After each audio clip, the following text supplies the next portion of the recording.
தேர்வாகும். நான் ஹோட்டல் மேனேஜரா இருக்கேன். ஃபாஸ்ட் ட்ராக் ஆப்ல ஏஜென்ட் புக்கிங் மூலமா 40 ரூபாயில இருந்து 80 ரூபாய் வருமானம் கிடைக்குது. இதனால ஃபாஸ்ட் ட்ராக் ஏஜென்ட் ஆப் மூலமா மாசம் 20,000 எக்ஸ்ட்ரா கிடைக்குது. மதுரை ரயில் விபத்தில் இருந்து மீண்டு வந்த நபர் ஒருவர் அமைச்சர் PTR பழனிவேல் தியாகராஜனிடம் எங்களது மாநிலத்திலும் உங்களை மாதிரியான எம்எல்ஏக்கள் அமைச்சர்கள் இருக்க வேண்டும் என விரும்புவதாக சொன்னதாக நெகிழ்ச்சியுடன் தெரிவித்துள்ளார் PTR.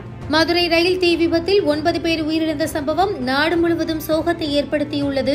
சம்பவத்தை அறிந்ததும் உடனடியாக சென்னையில் இருந்து மதுரை விரைந்தார் அமைச்சர் PTR பழனிவேல் தியாகராஜன். மருத்துவமனையில் சிகிச்சை பெற்று வருபவர்களை நேரில் சந்தித்த ஆறுதல் கூறினார். இறந்தவர்களுக்கு இறுதி அஞ்சலி செலுத்தி கடமை ஆற்றியதுடன் ஊர் திரும்புவதற்காக விமான நிலையத்தில் காத்திருந்தவர்களிடம் நேரில் சென்று பேசி ஆறுதல் கூறினார். இந்த நிலையில் பாதிக்கப்பட்டவர்கள் தன்னிடம் பேசியது என்ன என்பது தொடர்பாக நெகிழ்ச்சியான ஒரு ட்வீட் செய்துள்ளார் PTR. அங்கிள், நான் உங்களை எப்போதும் நினைவில் வைத்திருப்பேன் என சிறுவன் ஒருவன் சொன்னதாக கூறியுள்ளார். மேலும் விபத்திலிருந்து மீண்டு வந்த நபர் ஒருவர் கூறுகையில், கடவுள் எங்களை இந்த தீ விபத்திலிருந்து காப்பாற்றிய பிறகு நீங்கள் அனைவரும் எங்களை சிறப்பாக கவனித்துக் கொண்டீர்கள்.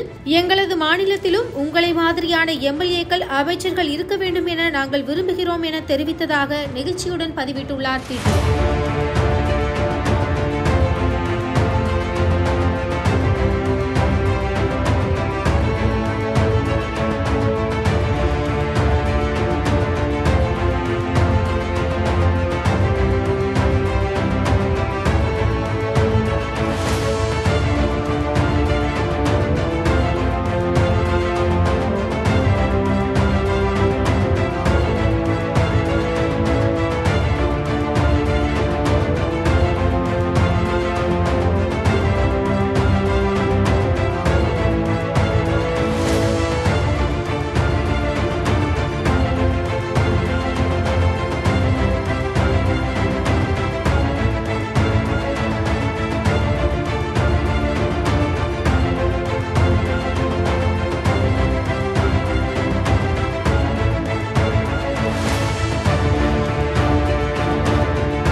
நான் ஹோட்டல் மேனேஜரா இருக்கேன். ஃபாஸ்ட் ட்ராக் ஆப்ல ஏஜென்ட் புக்கிங் மூலமா 40 ரூபாயில இருந்து 80 ரூபாய் வருமானம் கிடைக்குது. இதனால ஃபாஸ்ட் ட்ராக் ஏஜென்ட் ஆப் மூலமா மாசம் 20,000 எக்ஸ்ட்ரா கிடைக்குது.